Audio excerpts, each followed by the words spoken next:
ఈ రోజు మనం hotel style white balloon puri చేద్దాం రండి. హాయ్ ఫ్రెండ్స్, విరాజీస్ కిచెన్ స్వాగతం సుస్వాగతం. మనం ఎప్పుడు హోటల్కి వెళ్ళి పూరి ఆర్డర్ చేసిన బెలూన్ లాగా పూరి ఇస్తారు కదండి, ఆ పూరి మనం ఇంట్లోనే ఎలా చేయాలనేసి నేను చేసి చూపిస్తానండి. ఈ వీడియో పూర్తిగా చూసినట్లయితే, ఒకటి హోటల్ స్టైల్ బెలూన్ పూరి ఇంట్లోనే తయారు చేసుకోవచ్చండి. రెండు, నేను చెప్పిన టిప్స్ గానే పాటిస్తే బెలూన్ లాగా పూరి పొంగుతుందండి. మూడు, మనం 100 పూరీలు చేసినా గానీ ఆయిల్ ఫస్ట్ లో ఎలా ఉంటుందో లాస్ట్ దాకాను అలానే ఉంటుందండి. నాలుగు, మన పూరి అనేది తుంచుతానే తునుగుతుంది, ఎక్కడ లబ్బర్ లాగా సాగదు. 5, ఈ పూరి కాంబినేషన్ గా బెస్ట్ కర్రీ చేస్తున్నామండి. ఇంకెందుకు ఆలస్యం, ఆటలాడుతూ చేసేద్దాం, చూసేద్దాం రండి.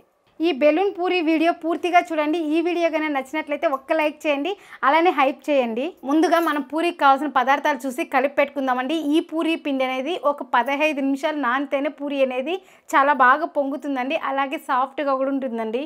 మైదా పిండి, చిరోటి రవ్వ తీసుకున్నానండి. ఇక్కడ చూడండి, మైదా పిండి 4 భాగాలు అయితే చిరోటి రవ్వ 1 భాగం అండి. ఇది ఎందుకు అక్క వెయ్యాలని కూడా డౌట్ వస్తుంది. మామూలుగా మైదాతో పూరి చేసినట్లయితే చల్లారినాక నారులాగా వస్తుందండి, లబ్బర్ లాగా. ఈ చిరోటి రవ్వ వేసేదాని వల్ల చల్లారినా కానీ తుంచుతానే తునుగుతుందండి, అంత బాగుంటుందండి ఈ చిరోటి రవ్వ వేసేదాని వల్ల. ఈ చిరోటి రవ్వ వచ్చి బొంబాయి రవ్వ అంటే ఇస్తారండి, చాలా సన్నగా ఉంటుంది. మీడియం రవ్వ అయితే కాదండి, మనం మామూలుగా ఉప్మా చేసుకుంటాం కదా సూజీ రవ్వ, ఆ రవ్వ కాదండి, చాలా అంటే చాలా సన్నగా ఉంటుందండి. చూపిస్తాను రండి. చూడండి, ఇలా ఉంటుందండి. మామూలుగా నేను వీడియోలో చేస్తూనే ఉంటానండి, ఆ రవ్వ అండి ఇది. మీకు ఈ చిరోటి రవ్వ అనేది తెలుసుకోవాలి ఎలా అంటే, మనం మామూలుగా పిండి జల్లి పెడతాం కదండి జల్లిలో, ఆ జల్లిలో వేసినారంటే అంత కింద పడిపోతుందండి. కాబట్టి అంత సన్నగా ఉండే రవ్వ తీసుకోండి, బొంబాయి రవ్వ అంటే ఇస్తారు. ముందుగా ఈ పిండిని కలిపి పెట్టేస్తామండి. ఇది కలిపి పెట్టేసినామంటే మనం కర్రీ చేసుకునే లోపల బాగా అనేది పిండి నానుతుందండి, అప్పుడు మెత్తగా వస్తుంది. ముందుగా మనం పిండి జల్లి పెట్టుకుందామండి, ఏమన్నా ఉంటుందో ఏమో.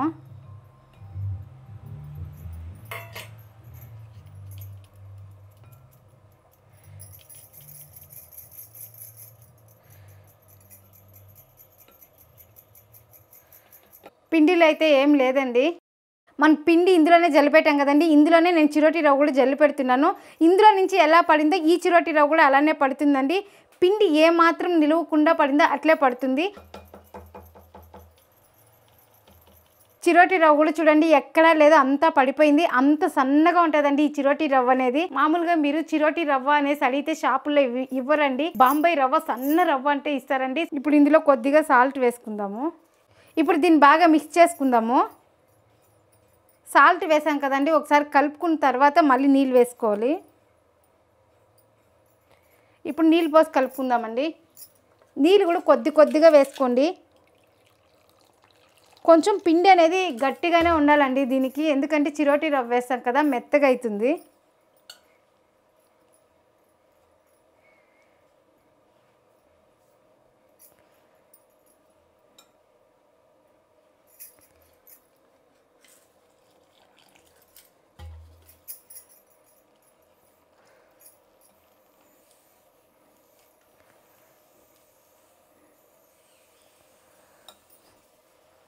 సింపుల్గా చెప్పాలంటే చపాతీకి అయితే మెత్తగా కలుపుకుంటామండి, పూరీకి అయితే గట్టిగా కలుపుకోవాలి. ఎందుకక్క పూరి గట్టిగా కలుపుకోవాలంటే రుద్దేటప్పుడు షేప్ అనేది బాగా వస్తుందండి. ఇంకోటి అండి, గట్టిగా ఉండేదాని వల్ల పూరీలు కూడా బాగా పొంగుతాయండి బెలూన్ లాగా. చూడండి, ఈ మాత్రం కలుపుకునేసినాక ఇప్పుడు మనం ఆయిల్ వేసుకుందాము. కొద్దిగా వేసుకోవాలండి, ఎక్కువ అవసరం లేదు.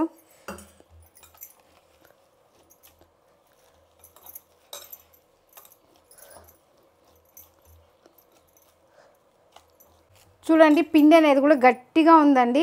ఈ చిరోటి రవ్వ వేసాం కదండి, చిరోటి రవ్వ వేసిన దానివల్ల రవ్వ అనేది మెత్తగా అయ్యి సాఫ్ట్గా వస్తుందండి 15 నిమిషాల్లో. కాబట్టి ఈ మాత్రం గట్టిగా కలుపుకుంటే సరిపోతుందండి. కలిపేటప్పుడు కూడా బాగా ప్రెస్ చేస్తూ కలపాలండి. పిండి అనేది పైన భాగం లోపలికి పోవాలండి, లోపల భాగం పైకి రావాలి.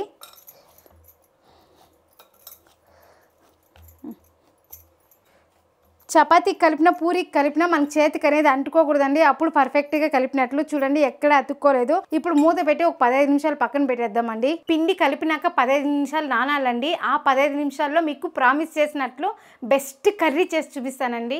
అదేనండి, చన్నా మసాలా చేస్తున్నాను. మనం మామూలుగా హోటల్కి వెళ్ళామంటే పూరికి చన్నా మసాలా ఇస్తారండి, అది తినిన తర్వాత మరుసటి రోజు చూడండి కడుపులో అనేది మంట అనేది వస్తుందండి. నాకైతే అలానే ఉంటుంది, మీకు ఎలా ఉంటుందో తెలియదండి. మీకు అలా ఉంటే కామెంట్ చేయండి. ఈ రోజు మనము హోటల్ స్టైల్లోనే స్పైసెస్ తక్కువ వేస్ట్ చేస్తున్నామండి. ఇది నా స్టైల్లో చేసి చూపిస్తున్నాను. ఇప్పుడు చన్నా మసాలాకి కావాల్సిన పదార్థాలు చూద్దాం రండి. వైట్ బుడ్డి శనగలు అండి, నైట్ అంతా నానబెట్టాను.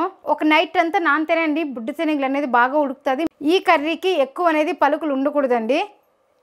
ఎండు కొబ్బరి తురుము అరకప్పు, జీడిపప్పులు ఒక 10, ధనియాలు 2 స్పూన్లు, కాశ్మీర్ మిరపకాయలు 4, కొద్దిగా చెక్క, 4 లవంగాలు, 1 యాలక్కి, అలాగే ఒట్టి కారపొడి 1 స్పూను, కొద్దిగా పసుపు, కొద్దిగా జీలకర్ర పొడి, 1 టమోటా, 1 ఎర్రగడ్డ. అప్పటికప్పుడే రెడీ చేసుకున్న అల్లం వెల్లుల్లి పేస్ట్ 1 స్పూన్ అండి. ఇంకొకటి అండి, ఇక్కడ గరం మసాలా పౌడర్ వేయడం లేదండి. నేను ఇంట్లోనే మసాలా రుబ్బేటప్పుడు కొద్దిగా చెక్క, లవంగము, అలాగే యాలక్కేసి రుబ్బుకుంటున్నానండి. గరం మసాలా కూడా ఎక్కువ వాడినా కానీ కడుపులో మంట అనేది వస్తుందండి. కాబట్టి ఎప్పుడో ఒక రోజు అన్నీ వేస్ట్ చేస్తూనే ఉంటాం కదండి. ఇలా ఒక్కొక్క రోజు దేనికి ఎంత వేయాలని తెలుసుకొని కొంచెం తగ్గించినామంటే మన కడుపులో మంట అనేది కూడా తగ్గుతుందండి, మసాలా అనేది తక్కువ వేసేదాని వల్ల. ఇప్పుడు ఈ శనగలు కుక్కర్లో వేసి ఉడకపెట్టుకుందామండి.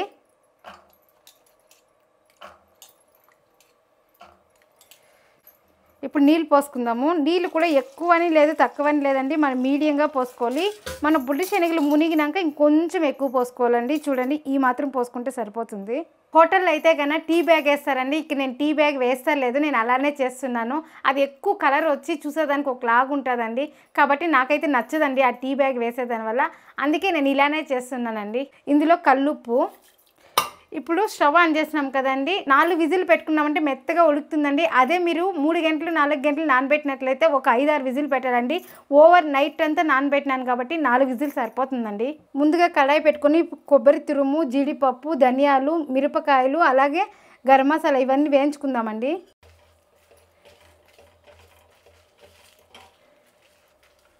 లో ఫ్లేమ్లో పెట్టుకొని బాగా వేయించుకోవాలండి.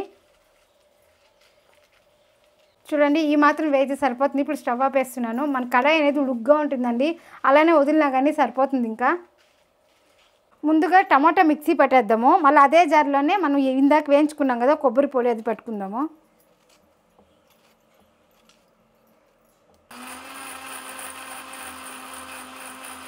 ఈ మాత్రం రుబ్బుకుంటే సరిపోతుందండి. ఇదే మిక్సీ జార్లోనే మనం ఇవి వేసుకునేద్దాం. ఇందులో కొద్దిగా నీళ్ళు వేసుకుందాం. దీన్ని కూడా ఈ మాత్రం మెత్తగా పేస్ట్ లాగా చేసుకోవాలండి. ఈ కర్రీకి ఎర్రగడ్డ కూడా సన్నగా కట్ చేసుకోవాలండి. సన్నగా పొడి పొడిగా కట్ చేసుకోవాలండి. కడాయి వేడెక్కింది. ఇప్పుడు నూనె వేసుకుందాం కర్రీకి. చెక్క, లవంగాలు ఏమీ కూడా వేస్తలేదండి, ఎందుకంటే మిక్సీ పట్టాం కదా. ఇప్పుడు ఎర్రగడ్డ వేసుకుందాం.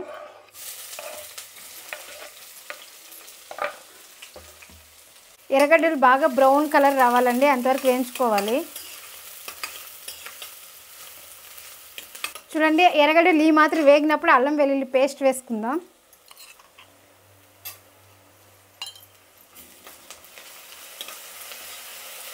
మనం అల్లం వెల్లుల్లి పేస్ట్ కూడా అప్పుడే రెడీ చేసుకుంటే ఫ్రెష్గా బాగుంటుందండి ఏ కర్రీకి కూడా. ఇప్పుడు కొద్దిగా కరివేపాకు, అలాగే ఇందాక రుబ్బుకున్నాం కదా టమాటో ప్యూరీ కూడా వేసేస్తున్నాను.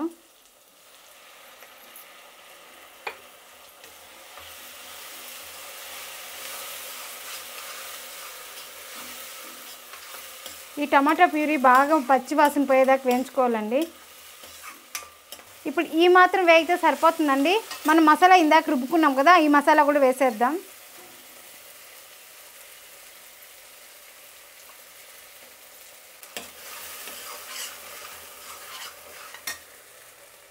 ఇప్పుడు ఇందులోనే కారపొడి, పసుపు, జీలకర్ర వేసేద్దాం.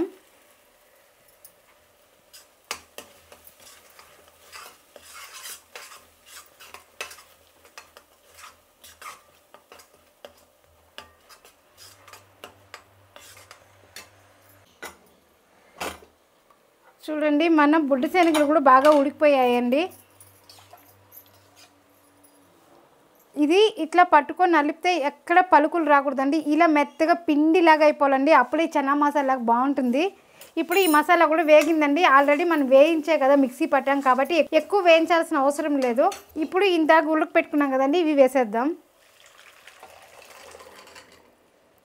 మనము చన్నా మసాలా పౌడర్ కూడా తెచ్చుకోవాల్సిన అవసరం లేదండి, ఈ మసాలా రుబ్బుకుంటే సరిపోతుంది.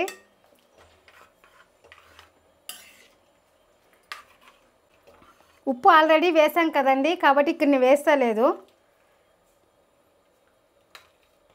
ఇప్పుడు ఈ కర్రీ అనేది బాగా ఉడకాలండి. ఇంత పలుచగా ఉందండి, కొంచెం థిక్నెస్ రావాలి. థిక్నెస్ వచ్చినాక మనము లాస్ట్లో ఫైనల్గా కొత్తిమీర వేసేసి స్టవ్ ఆపేస్తామండి. అంతే అండి, చన్నా మసాలా రెడీ అయిపోతుంది. ఇప్పుడు మూత పెట్టేసి సిమ్లో ఒక 10 నిమిషాలు ఉడకపెట్టుకుందాం. మన కర్రీ రెడీ అయిపోయే లోపల మనం పూరీలకు రెడీ చేసుకుందామండి. చూడండి, పిండి కలిపి 15 నిమిషాల తర్వాత బాగా పిండి అనేది నానిందండి. చూడండి ఇప్పుడు ఎంత సాఫ్ట్గా ఉందో పిండి. అప్పుడే మనము చిరోటి రవ్వ కూడా అట్లట్లా పలుకులు పలుకులుగా కనిపిస్తానిందండి. ఇప్పుడు నానింది కదా పిండి అనేది, బాగా సాఫ్ట్గా ఉందండి. ఇప్పుడు ఒకసారి బాగా మిక్స్ చేసుకుందాం. ఇప్పుడు మనకు పూరీకి ఏ సైజు ఉండలు కావాలో ఆ సైజు చేసుకుందామండి. నేను ఇక్కడ చిన్నవి చేస్తున్నాను, పెద్దవి చేస్తున్నాను. చిన్న పిల్లలకి మనం చిన్నగా చేసి ఇష్టంగా తింటారండి, కాబట్టి నేను చిన్నవి చేస్తున్నాను. అలాగే హోటల్ స్టైల్లో పెద్ద పూరీలు కూడా చేస్తున్నానండి.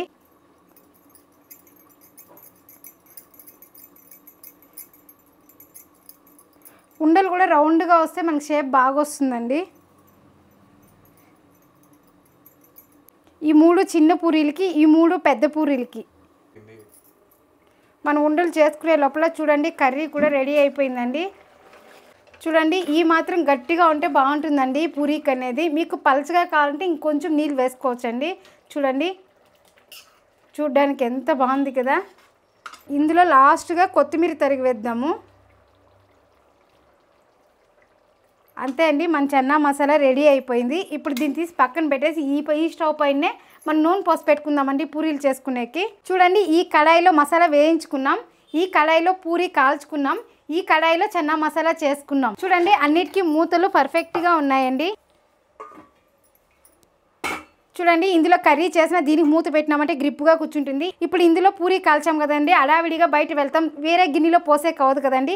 ఇలా మూత పెట్టేసినామంటే ఏది పడుతుందనే టెన్షన్ ఉండదండి. ఇప్పుడు ఈ కర్రీ మిగిలింది కదండి, ఇందులో వేసి పెట్టేసి పోతాం. మాత్రం వచ్చి ఉడికి చేయాలంటే అడిగంటేస్తుందండి స్టీల్ గిన్నె అనేది.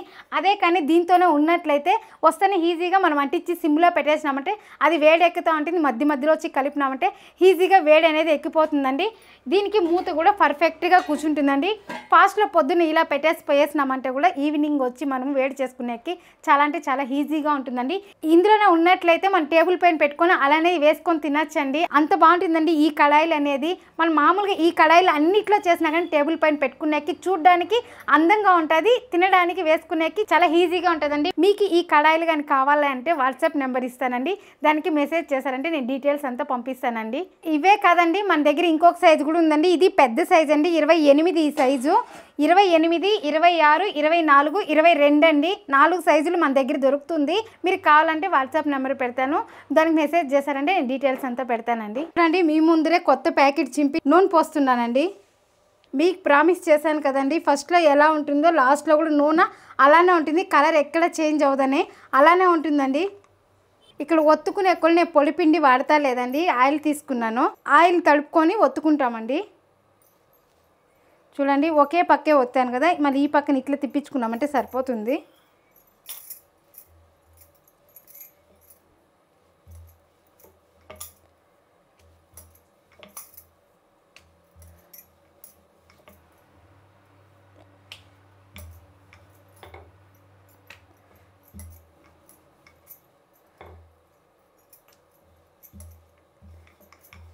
చూడండి ఈ సైజులో ఒత్తుకున్నాము.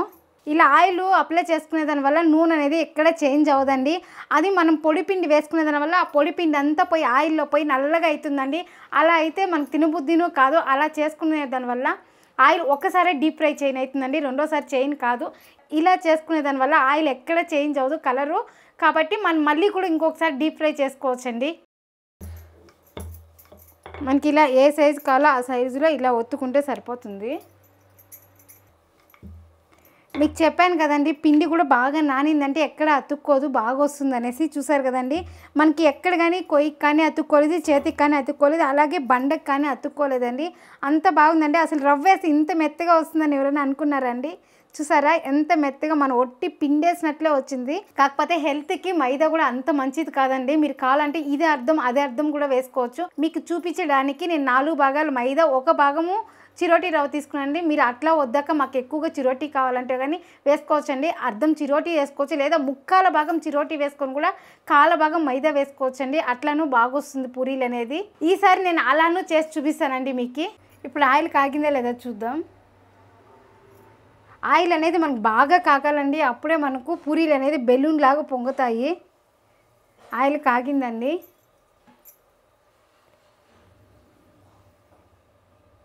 ఇప్పుడు పూరీలు వేసుకుందాం.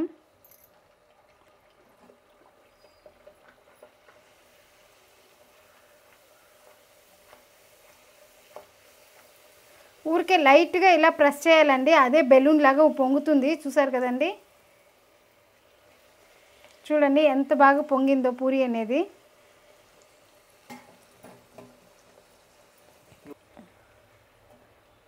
చూడండి, హోటల్లో అయితే ఇలా తిప్పించరండి, పైన నూనె పోస్తూ ఉంటారు కాబట్టి కలర్ వస్తుందండి.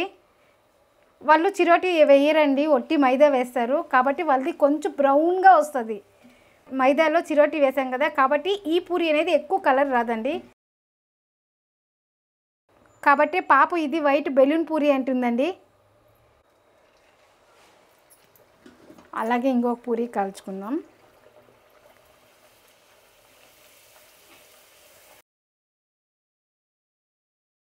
ఎక్కువ ప్రెస్ చేసినా కానీ హోల్స్ పడిపోతుందండి కాబట్టి లైట్గా ప్రెస్ చేయాలండి. చూడండి పూరి అనేది ఎంత బాగా పొంగిందో.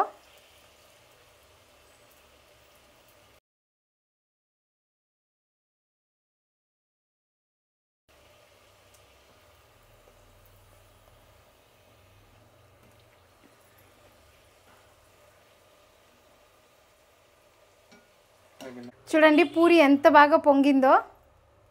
గోధుమ పిండితో చేస్తే ఎలా పొంగుతుందో అలానే పొంగుతుందండి. కాకపోతే పూరీలు చూడడానికి వైట్గా ఉంది కదండి. ఇప్పుడు మనం పెద్ద పూరి ఒత్తుకుందాం.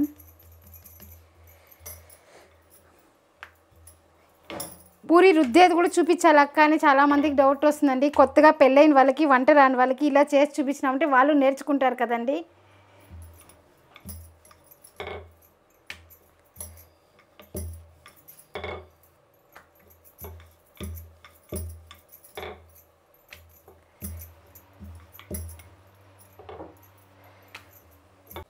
ఇప్పుడు ఇంకొక పెద్ద పూరి వేద్దాము.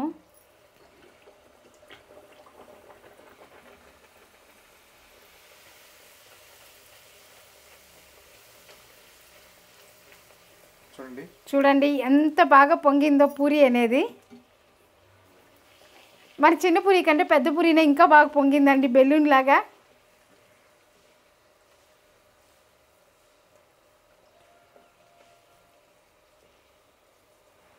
పూరి వేసేసినాక మంట అనేది సిమ్లో పెట్టుకోవాలండి. నూనె బాగా కాగింటుంది కదా కాబట్టి బిన్నె కలర్ తిరిగిపోతుంది, అందుకే మనం మంట తక్కువలో పెట్టుకోవాలి.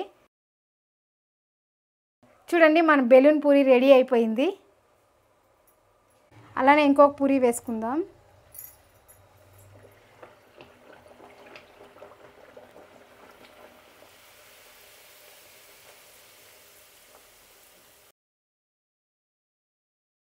చూడండి ఇది నేను లైట్గా ప్రెస్ చేశానండి కాబట్టి బెలూన్ లాగా వచ్చింది. అదే అండి, మీరు గెట్టితో ప్రెస్ చేసేటప్పుడు ఎక్కువ చేయొద్దండి, పిండి అనేది మెత్తగా ఉంటుంది కాబట్టి హోల్ పడుతుంది గిర్ల వల్ల.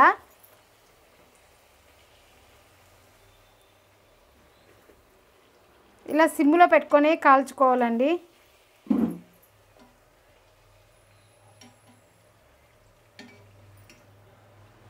ఇలా ఉబ్బేదాని వల్ల మనకు నూనె కూడా బిన్నె ఒడుగుతుందండి. ఇట్లా పెట్టుకుంటే చాలండి, కిందంతా వచ్చేస్తుంది. మనం ఇట్లా వాల్చాల్సిన పని కూడా లేదు. చూడండి పెద్ద పూరి రుద్దేసినాను, దీంతో చిన్నగా చేస్తున్నానండి. చిన్న పిల్లలకి లంచ్ బాక్సులకి ఇలా చేయించినామంటే షేప్ బాగా వస్తుంది, అలాగే క్యారీర్కి సరిపోతుందండి కాబట్టి నేను ఇట్లా చేస్తున్నాను.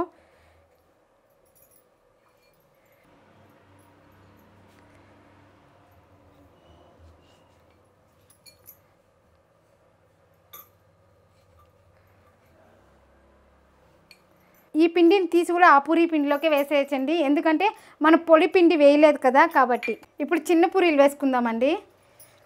ఒకేసారి ఒక 2-3 పూరీలు వేసుకోవచ్చండి.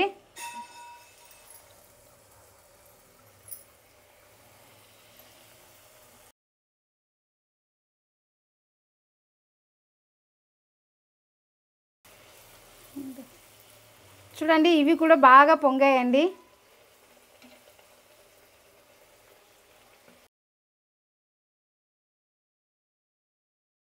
ఎక్కడైనా హోల్స్ పడితేనండి పూరీలు అనేది పొంగదు, లేదంటే బాగా పొంగుతాయండి. మీరు ఇలానే ట్రై చేయండి, ఇంట్లో వాళ్ళు కూడా చాలా ఇష్టంగా తింటారు. దీనికి ఆలుగడ్డ పల్లెము బాగుంటుందండి, అలాగే కర్రీను బాగుంటుంది. చూడండి 3 పూరీలు ఒకే పరి తీసేయచ్చండి. చూడండి ఇన్ని పూరీలు చేసాం కదా, ఎక్కడ నూనె అనేది కలరే అవ్వలేదండి, అలానే ఉంది. ఇంక 2 పూరీలు ఉన్నాయండి, ఆ 2 వేసేసినామంటే పూరీలు అయిపోతాయండి కాల్చేది.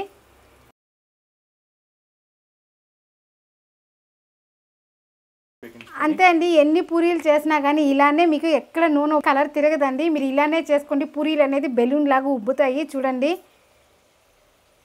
మీరు పూరి ఒత్తుకునేటప్పుడు పిండి వేస్తే కానీ ఆయిల్ అంతా కలర్ తిరిగిపోతుందండి. అది కలర్ తిరిగేది కాకుండా అది మాడి మాడి మాడి ఆ నూనె తినకూడదండి. మళ్ళీ డీప్ ఫ్రైకి వాడకూడదు, కూరకి వాడకూడదు. కాబట్టి ఇలా చేసుకోండి మీరు.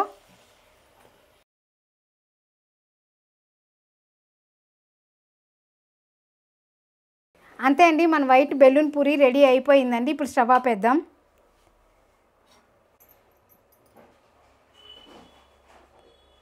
ఇప్పుడు పాపకి వేయించేద్దామండి. చూడండి మన చెన్నా మసాలా కర్రీ కూడా చాలా తిక్కుగా కరెక్ట్ మెజర్మెంట్లో వచ్చిందండి.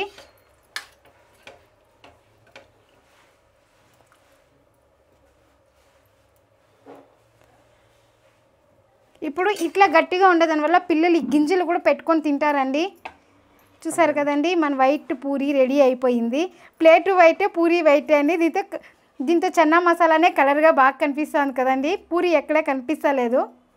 చూడండి పూరి కూడా మనం ఎట్లా చింపితే అట్లా చినుగుతుందని చెప్పాను కదండి. ఈజీగా చూడండి, లబ్బర్ లాగా అయితే సాగదండి, అంత బాగా వస్తుంది. చల్లారి నాకు కూడా బాగా తునుగుతుందండి, తినేకిను బాగుంటుంది. మీరు ఇలా ట్రై చేయండి. నార్మల్గా గోధుమ పిండి పూరి చేస్తూనే ఉంటాం, తింటూనే ఉంటాం కదండి. ఇలా చిరోటి రవ్వ వేసి మైదాతో చేయండి, చాలా బాగుంటుంది. చూడడానికి బాగుంటుంది, తినడానికి బాగుంటుందండి.